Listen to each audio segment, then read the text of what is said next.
Yo, yo, yo, yo, yo. Welcome to the X-Factor Sportz Podcast. This is your host, J Mondane, tapping in with y'all. Season 4, Episode 10, the X episode. Yes, sir. Thank you guys for tuning in tonight. We got a great show for you. We are on Facebook, YouTube, TikTok, Instagram, Twitter, and Rumble.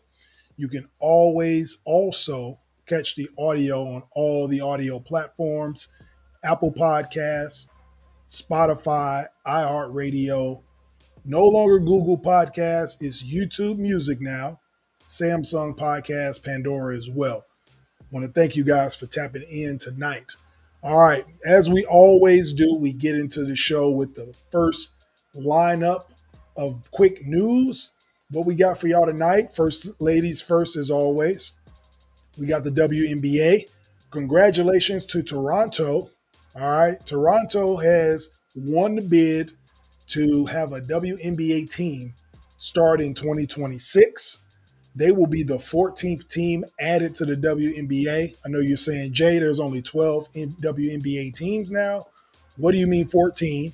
Well, if y'all been paying attention, the Golden State Valkyrie actually won a bid as well to be a WNBA team. They are the 13th team, and they start playing next season in 2025. So congrats to the ladies. Expanding. This is a great time for the WNBA. We got new talent coming into the league. We got the Caitlin Clarks, the Angel Reeses of the world bringing their followers in. We talked about a couple episodes ago, and now we're expanding with 2 more teams in the next 2 years. That's great for the league. It's great to see. So congrats to Toronto. Now we got Canada crossing over into the WNBA just like the NBA. I think the same dude that owns the Raptors and probably the Maple Leafs, the Blue Jays, I think that same dude owns all these Toronto sports teams. He might have some other ownership groups with him, but this guy's hands are in all of the major sports teams. So shout out to him for that, for sure. Raking in the dough. All right, and then on to the NHL. Obviously, if we're in Canada, we might as well stay put. You got the Edmonton Oilers and the Stars. If you saw the game the other day on Monday, the Stars took a 2-1 lead. It was a hat trick in the game. Connor McDavid got a goal for the Oilers, but didn't come out with the win. So that series is 2-1 Dallas. Like I said last week, it's lit in Dallas. The Texas Rangers won the World Series last year. The Dallas Mavericks are on the cusp of going to an NBA final. And the Dallas Stars are 2 games away from going to a Stanley Cup. So crazy down there. Cowboys fans probably pulling their hair out. They can't get to the second round of a playoff. But every other team around them seems to be winning. So Jerry Jones need to go hide somewhere. But 2-1 in that series. Game 4 is tonight.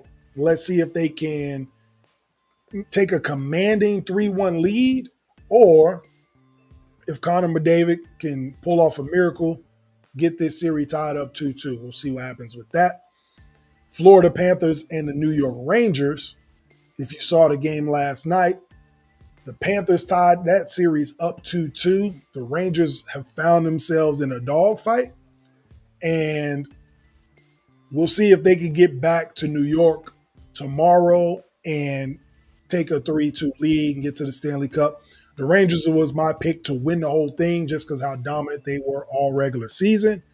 But they keep finding themselves in these series where they got to kind of pick themselves up off the mat, making these games interesting for some reason. I don't know if it's for TV or what, but the Panthers are a tough team. I had the Bruins beating them in the conference semis, and they pulled that out. And now they're 2-2 with the league's best. So it's been a pretty good series, a pretty good playoff for the Florida Panthers altogether. So we'll see what happens with that. And on to the NBA. All right. Basketball as a whole lost a legend on Memorial Day on Monday. Bill Walton died at the age of 71, lost his battle to cancer. Great basketball player, great announcer. I'm not old enough to remember his playing days, but I do remember him always being flamboyant, wearing Grateful Dead t-shirts, wearing, all the tie-dye shirts. He was one of those types of dudes. He was a 70s baby, Woodstock baby. but he always brought a lot of joy to TV when he called games. Mr. Pac-12 himself, Bill Walton.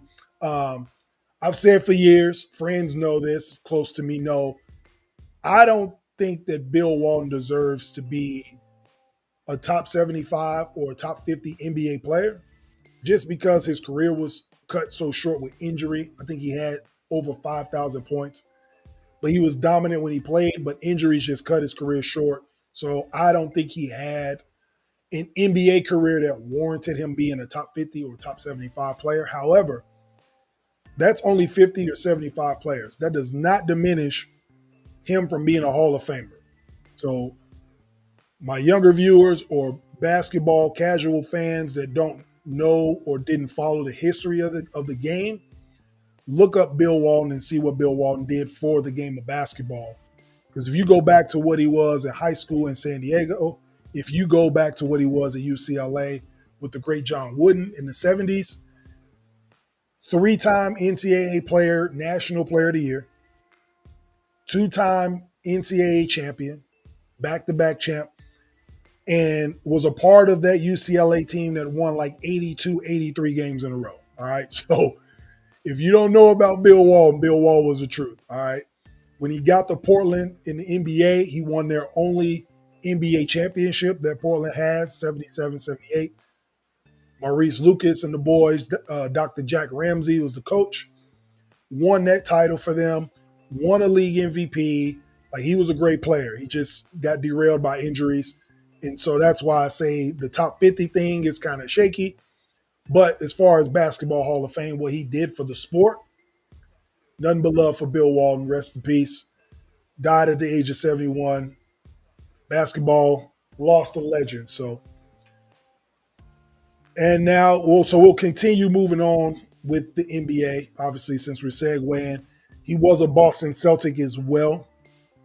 Won with that 86 team, one of the great Boston Celtics team, won his second title with them as a sixth man, won sixth man of the year there too.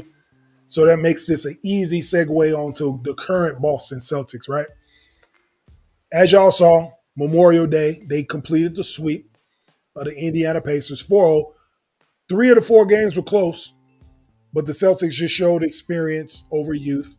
They know what to do in those moments, and they won those games. Another game where the Celtics were down, but you couldn't count them out. Drew Holiday making huge plays. Jaylen Brown making huge plays. Derek White with the dagger 3 in the corner in front of the Pacers bench, nonetheless.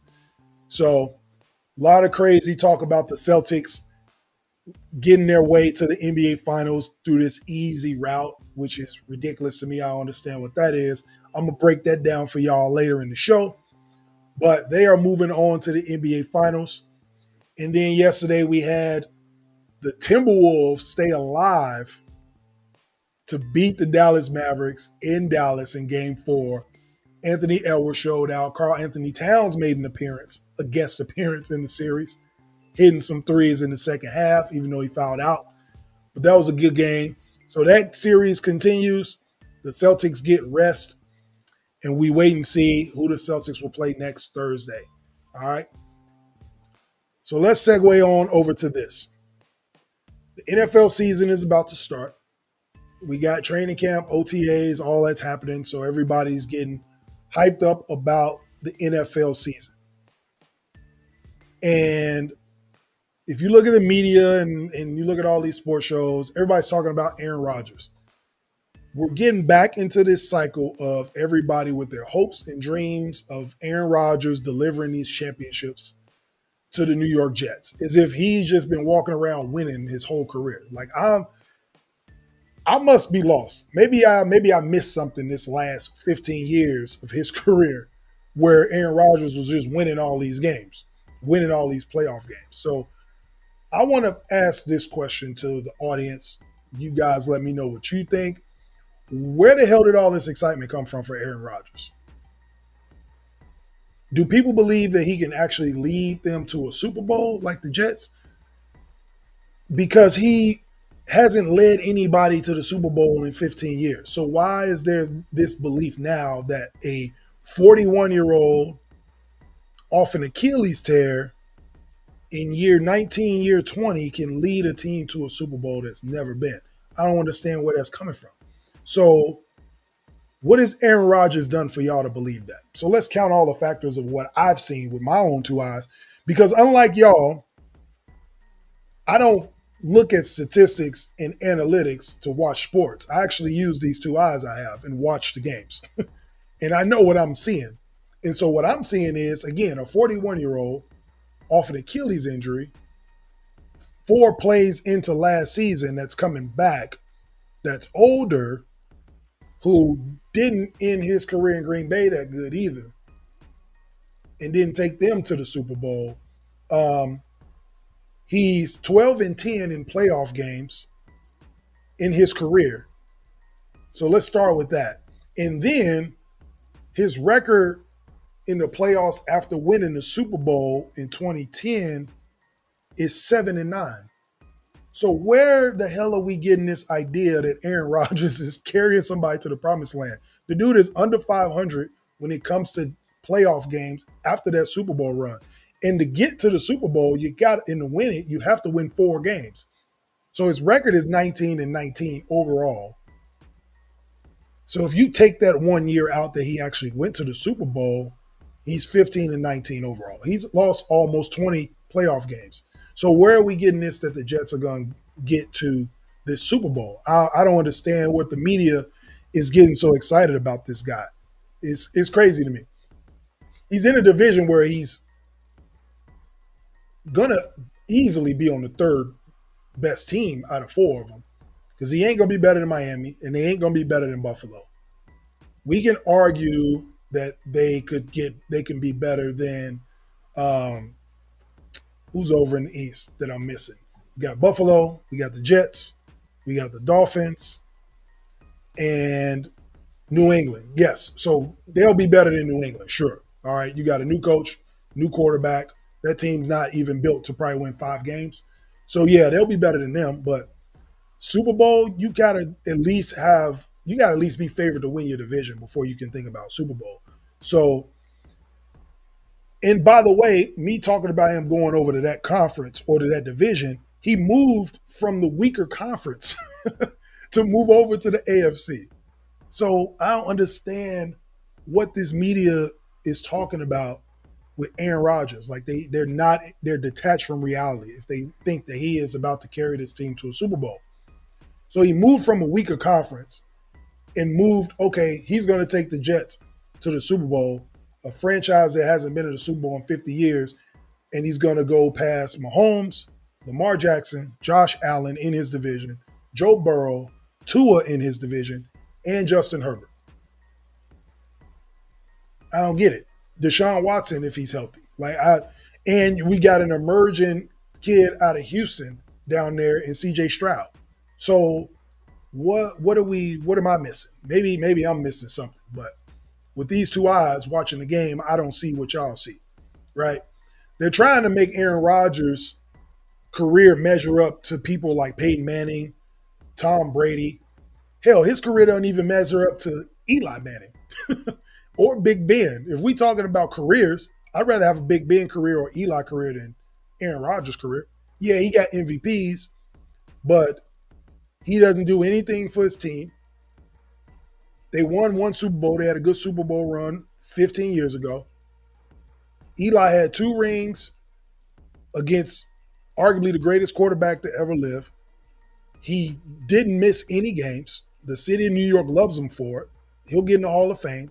And Big Ben's the same way in Pittsburgh. So I would say his career is leaning more towards a Brett Favre than a Tom Brady, why everybody wants to talk about it. He had 1 Super Bowl early, some individual accolades. Then when you look back at his career, you realize he's closer to being like a top 15 quarterback instead of a top 5 quarterback.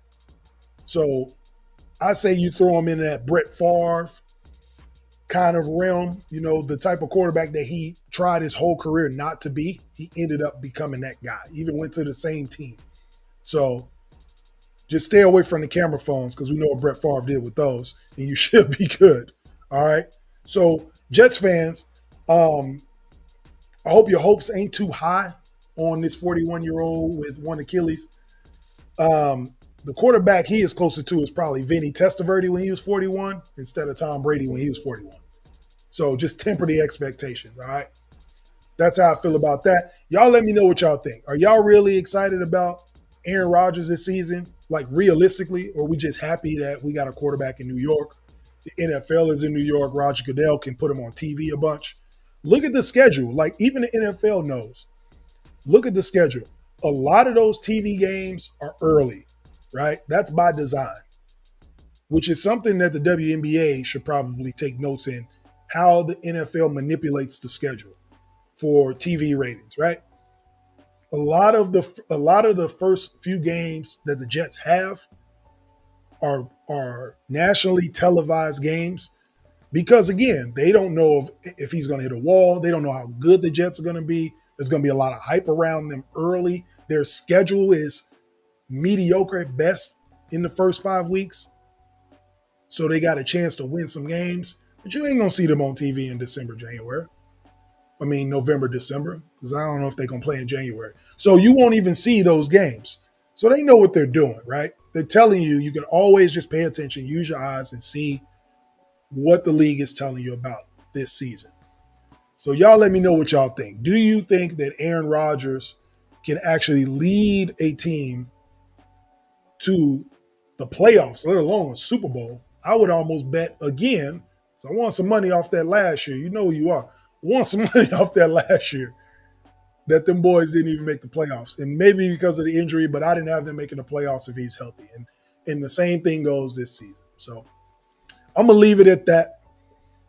The Aaron Rodgers hype is just crazy to me. I don't understand it. But we're going to move on from the NFL for now. We're going to get into some Major League Baseball. So we're at a point now in the season, we're a third of the way through, pretty much.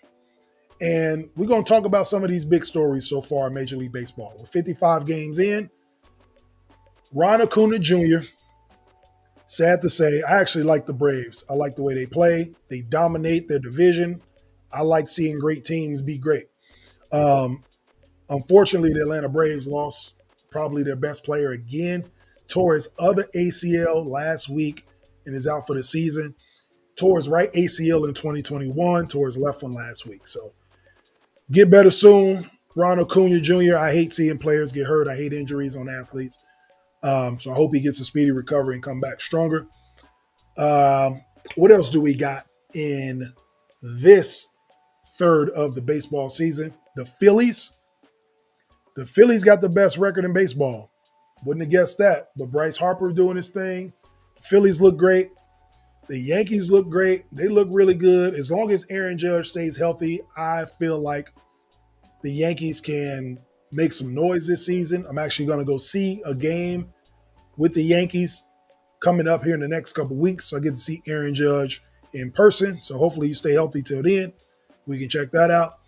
And then the Royals. The Royals are looking strong early on. It's just in their division, even with an 8-game winning streak that they had up until last week, they're still 2.5 games behind the Cleveland Guardians, which is crazy to say because the Guardians are doing their thing in the Central Division as well, in the AL Central. So Royals and Guardians look good this first third of the season. The Yankees look good in the American League. What else do we have? The Mariners. So the Mariners were my sleeper pick in the AL West over the Rangers, over the Astros to win that division. I like Julio Hernandez, so I picked them to win. And in this first third of the season, they're actually number one in the AL West. That's my sleeper pick. So hopefully they can keep that going. The Brewers. The Brewers look good in the Central, the National League Central, but are they contenders or pretenders? I don't know how good they are going to be. They're good early. The Cubs even winning some games. They dropped to 500 though now. So they're a 500 ball club, but their plus minus is like -7. So kind of fool's gold. They're winning a lot of close games, losing close games. But the Brewers though, the Brewers look good early. I don't see them as a threat to anybody in the National League, especially when you got the Dodgers They got the two best hitters in baseball reside in LA, and that's Mr. 700 million and Mookie Betts. If you don't know who Mr. 700 million is, go look him up. Of course, it's Shohei Ohtani. I think he's batting over 360, and Mookie Betts is right behind him. So they're doing their thing first third of the season. Of course, they're going to probably win the NL West again. I don't think anybody's betting against that. So that's what we look like in Major League Baseball the first third of the season. Phillies look good. Yankees look good as long as Aaron Judge is healthy. The Royals are a surprise, and the Guardians are an even bigger surprise. And then we got the Mariners doing their thing in the West over the defending champs, and we'll see what the Brewers can keep doing, and then the Dodgers doing Dodger things. All right, so we'll continue to move forward. As we get into season 5, we'll be deep in the summertime around All-Star break, and we'll talk about contenders versus pretenders, who we think is going to win the division as we get halfway through the season. All right, so now I'm going to shift gears. We're going to get back into the NBA, and we're going to talk about, obviously, the conference finals on both sides of the conference. We got the Boston Celtics, who have already made it to the finals. And then we got the T-Wolves, who survived yesterday against the Mavs. But I want to talk about how they got there, right? Because next week we're going to be having an NBA Finals preview because the finals will start the day after the episode 11. So let's talk about the Celtics. How did the Celtics get here, right? I talked about it in the opener. Everybody's talking about, man, the Celtics had an easy route. Everybody was injured that they played, blah, blah, blah, blah, blah. All right. The fact that we're hearing that the Celtics had an easy route to the finals is crazy to me. They were the best team in basketball all year. So it ain't like they came out of nowhere and just started winning playoff games. They won the East by like 15 games, right? So they have 2 of their starting 5 on the all defensive team. Jason Tatum is all NBA first team. Jaylen Brown is an all NBA player last year. He just barely missed it this year. So they have a great team all around. So I understand why people assume that they just kind of lucked into getting into the finals, which is crazy to me. Even if everybody was healthy, I still think they were favored to win. They were favored to win back in October. They were favored to win the East. It was them in Denver, favored to meet in the finals in October when everybody was healthy. So how soon we forget when we get recent about what the Celtics have been doing all season long. So I don't understand that. Let's go all the way back to the first round. They beat the Heat in 5. The average margin of victory against the Heat was like 20 points. Even when the Heat won game 2, they hit the most threes in Miami Heat history and still only won the game by 10 points. So everybody's talking about, if Jimmy would have played, it would have been different. They beat them. They dubbed them every game. They had to pass the joysticks every game that they won. So I don't know if Jimmy would have been that much of a difference. Y'all worrying about what happened last year. When you can throw another defensive big body at him like Drew Holiday, and then Kristaps Porzingis was healthy in the first round. So I don't see that series going any further than it went. Maybe Miami got another game, so they beat them in 6. All right. Series still would have been over. Then we get to the next round, Cleveland. Cleveland almost lost to Orlando in 7 games, a young team that ain't got no playoff experience. So now you hear people talking about, Jared Allen was out. Donovan Mitchell missed the last couple games. All right, that was the series that KP actually got hurt. And Boston still waxed them. So that series didn't matter. I don't think anybody had Cleveland winning that series either. So to use the Donovan Mitchell excuse doesn't really work here either because nobody had Cleveland going to the conference final. And then we move on to the last series we just watched, how they swept the Pacers on Monday. Nobody even had the Pacers getting to the conference final. So you're going to blame Boston for having to play a team that wasn't supposed to be there instead of blaming the teams they beat? Like, it's not the Pacers' fault that they beat the Knicks and got to the conference final or that Philly was hurt. That has nothing to do with the Indiana Pacers. They did their job. They're a young up-and-coming team. They play a fast style of basketball, and they were able to beat whoever was in their way. You can say it was a war of attrition with the Knicks. That's Tom Thibodeau. The way he runs his horses till they die and go out to the pasture, that's on them. Pacers did their job. They got to the conference final.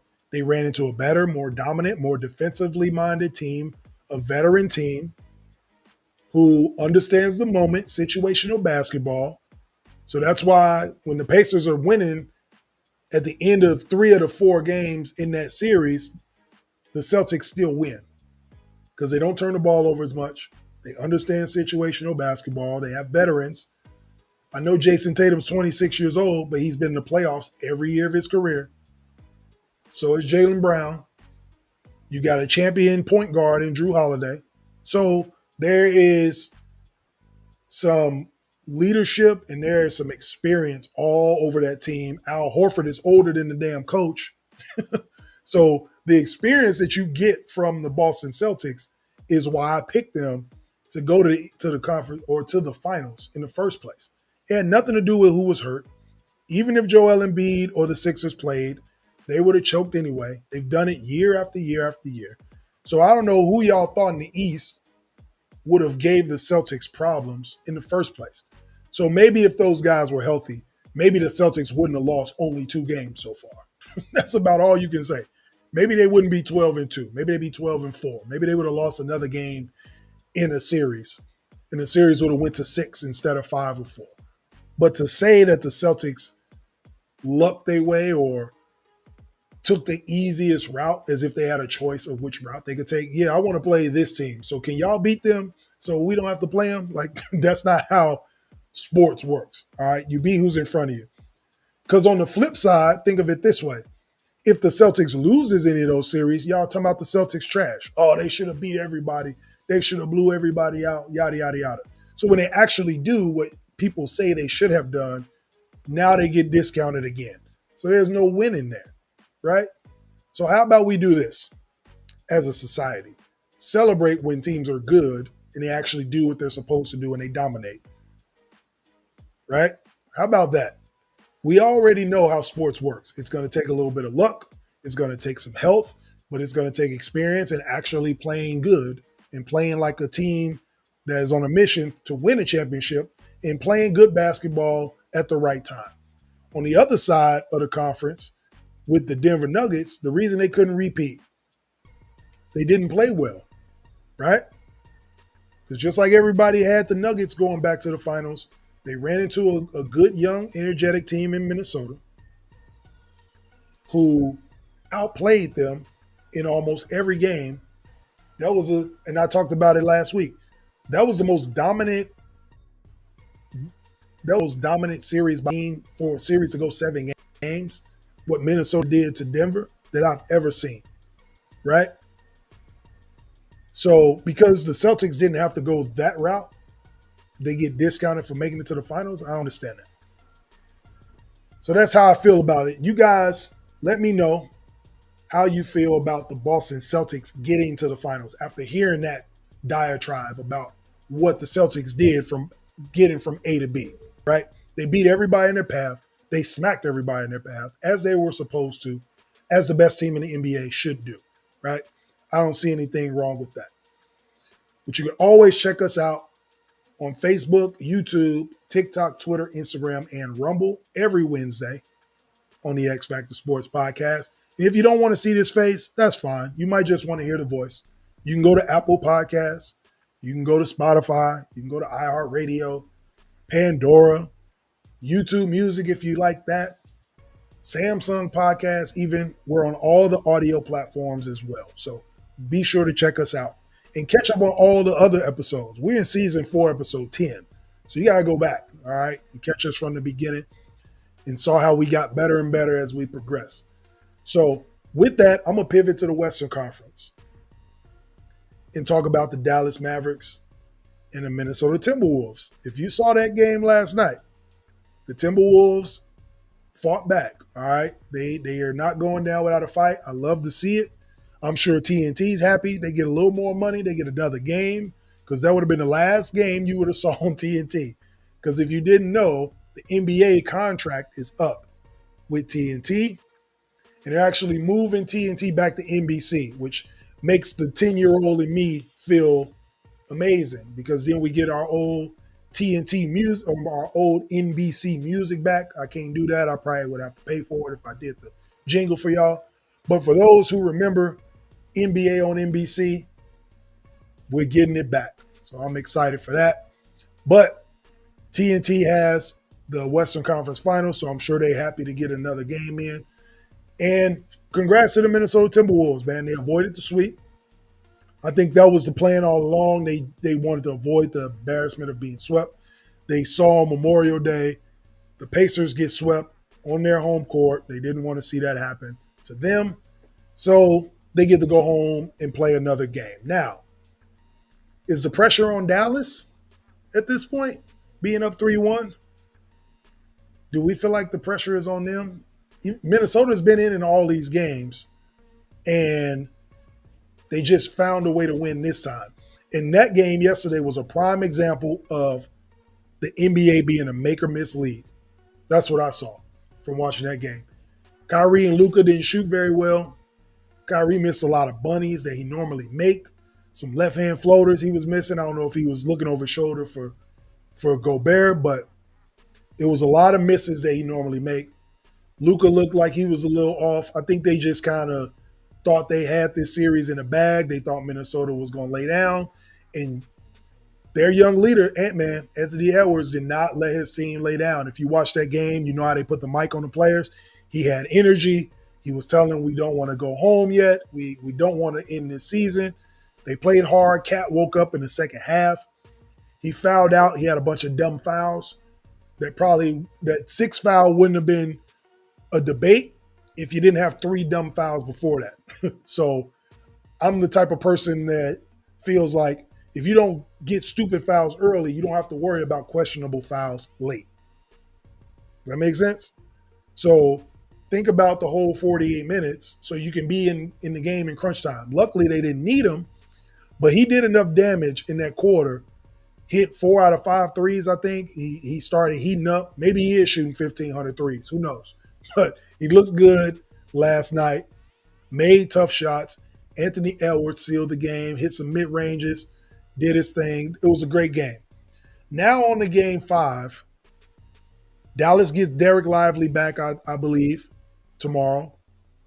He got a neck injury in game 3. I think they get him back for game 5.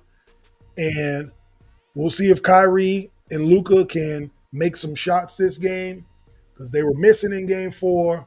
Minnesota was making shots. So I think the backcourt for Minnesota was the difference. And they outplayed Dallas's backcourt. So I think that's the difference in that game in particular yesterday. We'll see what happens tomorrow. So I'm excited for it. Next week, NBA Finals starts on June 6th regardless. So Dallas might want to get this over with quick so they get some rest for Luka and his knee, for Derek Lively. Everybody else can get some rest because Boston will be well prepared and ready to go. And I got a very, very, very sick suspicion that Kristaps Porzingis will be back for game 1 of the NBA Finals, especially with getting 9-10 days of more rest. Didn't even have to play in the Eastern Conference Finals. So I think he'll be good to go off 3-4 weeks rest. All right. So before we get up out of here, all right, I want to thank y'all for tuning in as always to the X-Factor Sportz Podcast, Season 4, Episode 10.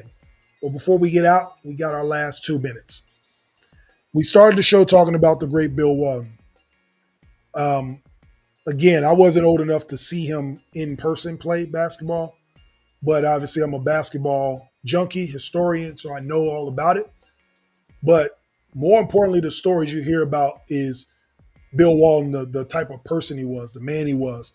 And one of his quotes I want to talk about in this 2 minute is, "Happiness begins when selfishness ends." That was one of his quotes. And what I get from that quote of happiness beginning when selfishness ends is just being selfless, doing selfless acts for others. Putting others before yourself is where you're going to find true happiness. The people that are selfish end up being alone. because you only think of self. You don't think about other people. You don't think to do things for anybody else. So you end up alone in the end with a selfish mindset, a selfish attitude. Whereas if you're selfless and you're kind, you give yourself to people, you're available to people, that's when you'll find true happiness, because then you'll gravitate towards people that are like-minded. You gravitate towards people that are also kind. And just as a human being, there's a sense of just feeling better about doing things for other people. And so hopefully I am that type of person. I can't tell myself that on the inside, maybe on the outside. Hopefully I have been that to people where I've done things for them, not just to say that I'm a good person, but just because it's the right thing to do. And in the end, that's what kind of brings me happiness, is seeing other people be happy and being able to provide and do things for others and generate good energy. So I found that to be a really good quote. Happiness begins when selfishness ends. So ask yourself that question. Do you feel like you're selfless in your life, where you're fulfilled and happy? Or do you feel like you see yourself as this selfish person and you're always alone and unhappy? And how can you make that change? This is J Mondane of the X-Factor Sportz Podcast, Season 4, Episode 10. I want to thank y'all for tuning in tonight. Be sure to subscribe on YouTube. You get all the exclusive content, the shorts, all of the past episodes on YouTube of the X-Factor Sportz Podcast. And then come back next week for Episode 11. We will dive into an NBA and NHL final preview. And we will get into a little more NFL as we get closer. We will be under 100 days until the opening kickoff of the NFL. You don't want to miss that. This is the X-Factor Sportz Podcast, Episode 10. We are out of here. Peace.